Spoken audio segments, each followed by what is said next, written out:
آپ کے ساتھ رہنے والے لوگ بھی حیران رہ جائیں گے بھی یار یہ کہاں سے پتہ نہیں کیسے غیب سے اس کی مدد ہو رہی ہے۔ اس سے کہتے ہیں کہ غیب سے مدد حاصل کرنے والا وظیفہ، یہ وہ وظیفہ ہے۔ خاص کر چند دن اس وظیفے کو آزما کر دیکھیں، انشاءاللہ العزیز رزق کی بارش نہ ہو تو پھر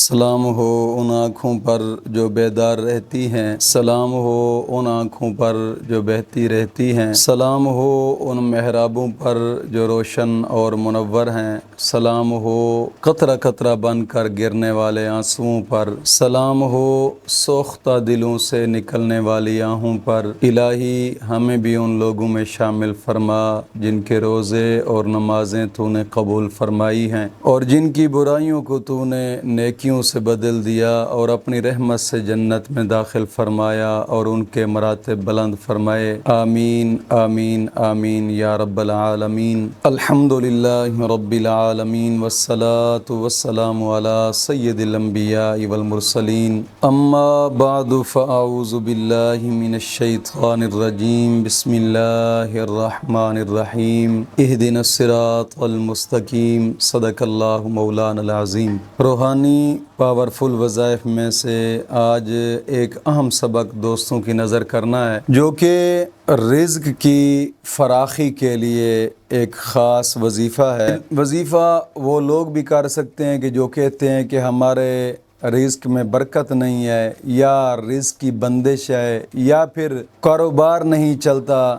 کاروبار کرتے ہیں تو کچھ دن بعد اچھا چلتا ہے، کچھ دن بعد پھر کاروبار ختم ہو جاتا ہے، یا پھر کاروبار چلتے چلتے یکدم رک جاتا ہے۔ یہ ان تمام دوستوں کے لیے یہ ایک خاص اور پاورفل اور قرآنی وظیفہ ہے۔ انشاءاللہ العزیز انشاءاللہ العزیز بزرگان دین کا ایک مجرب وظیفہ ہے۔ الحمدللہ انتہا درجے کا آپ لوگ فائدہ پائیں گے انشاءاللہ العزیز۔ لیکن بات ایک ضرور یاد رکھیں کہ رزق میں تنگی کیوں آتی ہے، یہ رسوائیاں کیوں ہوتی ہیں، صرف اس کی وجوہات چند چیزیں ہیں، ان پر آپ خیال کر لیں انشاءاللہ العزیز، پھر ان شرائط کے ساتھ اس کو کریں انشاءاللہ العزیز انشاءاللہ العزیز انتہا درجے کا فائدہ پائیں گے۔ جیسے کہتے ہیں نا چھپر پھاڑ کر رزق آنا، ویسے ہوگا انشاءاللہ العزیز۔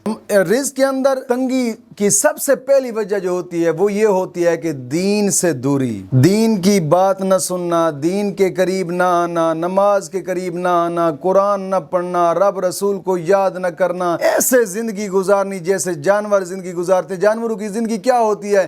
کھانا پینا اور بچے پیدا کرنا، بس۔ اگر انسان بھی وہی زندگی اپنا لے، وہی طور طریقہ اپنا لے، پھر جانور اور انسان میں کیا فرق رہتا ہے؟ حالانکہ انسان کا مقصد تو یہ نہیں ہے، انسان کا مقصد تو ہے کہ اللہ کی عبادت کرنا، رزق حلال کمانا۔ اگر یہ بھی جانوروں کی طرح بس کھانے پینے اور بچے پیدا کرنے پر ہی تلا رہے، اس کی زندگی کا یہ مقصد نہیں ہے۔ کوشش فرمائیں کہ نماز کی پابندی لازمی کریں، اور ہر نماز کے بعد 11 مرتبہ کلمہ طیبہ اور 11 مرتبہ درود پاک، یہ اشد ضروری ہے۔ کوشش فرمائیں یار، کوشش فرمایا کریں کہ نماز کی پابندی لازمی۔ نماز ایک ایسی چیز ہے کہ اگر یہ گھر کے اندر بھی نہ پڑھی جائے نا، گھر میں کوئی پڑھنے والا نہیں ہو، میں حقیقت کہہ رہا ہوں، یہ ہمارے تجربے سے گزر چکی ہے، وہاں نحوستیں ڈیرہ لگاتی ہیں، اور جب نحوستیں ڈیرہ لگاتی ہیں تو پھر کہتے ہیں کہ یار ہمارے رزق میں برکت نہیں ہے، ہم کماتے ہیں پتہ نہیں چلتا کہاں جاتا ہے، رزق آتا ہے لیکن پتہ نہیں چلتا کہاں جاتا ہے، ہم رزق کماتے ہیں یار اچھا دن چلتا ہے پھر ختم ہو جاتا ہے۔ اس کی سب سے بڑی وجہ یہ ہوتی ہے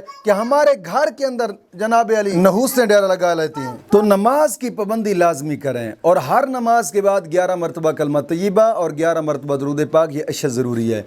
دوسری شرط یہ ہے کہ روزانہ کی بنا پہ کم از کم 2 رکوع قرآن پاک کی تلاوت کے لازمی کریں۔ صبح آپ کو وقت ملتا ہے، ظہر کے بعد وقت ملتا ہے، عصر کے بعد وقت ملتا ہے، شام کے بعد وقت ملتا ہے، قرآن کی تلاوت لازمی کریں۔ تلاوت کرنے سے گھر کے اندر برکتیں ہوتی ہیں، رب کی رحمت ہی رحمت ہوتی ہے، رحمت ہی رحمت ہوتی ہے۔ دوستو اللہ رب العزت کی بارگاہ میں جھکیں۔ اور تیسری شرط یہ ہے کہ کم از کم روزانہ کی بنا پہ گناہوں سے توبہ کیا کریں۔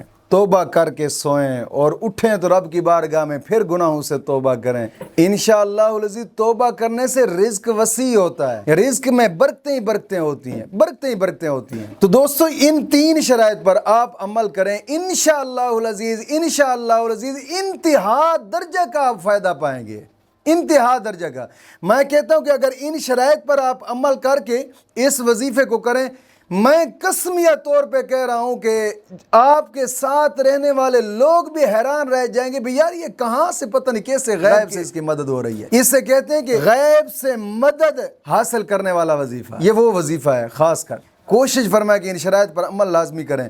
تو نماز فجر کے بعد پہلے 11 مرتبہ درود ابراہیمی پڑھیں، 11 مرتبہ درود ابراہیمی پڑھ کر پھر جناب علی 1 مرتبہ سورۃ یاسین پڑھیں، پھر اس کے بعد 70 مرتبہ آپ نے اس آیت کریمہ کو پڑھنا ہے، اللہ لطیف بعبادہ یرزق من یشاء، اللہ لطیف بعبادہ یرزق من یشاء۔ مکمل یہ آیت کریمہ پڑھیں نماز فجر کے بعد 70 مرتبہ، اور روزانہ اس کو وظیفہ کر لیں۔ انشاءاللہ العزیز، انشاءاللہ العزیز غیب سے مدد ہوگی انشاءاللہ العزیز۔ اور یہ 1 مرتبہ آزما کر دیکھ لیں، جو کہتے ہیں نا ہم رزق کے تنگ ہیں، چند دن اس وظیفے کو آزما کر دیکھیں، انشاءاللہ العزیز رزق کی بارش نہ ہو تو پھر کہنا انشاءاللہ۔ مولا کریم دین متین کی سمجھ عطا فرمائے۔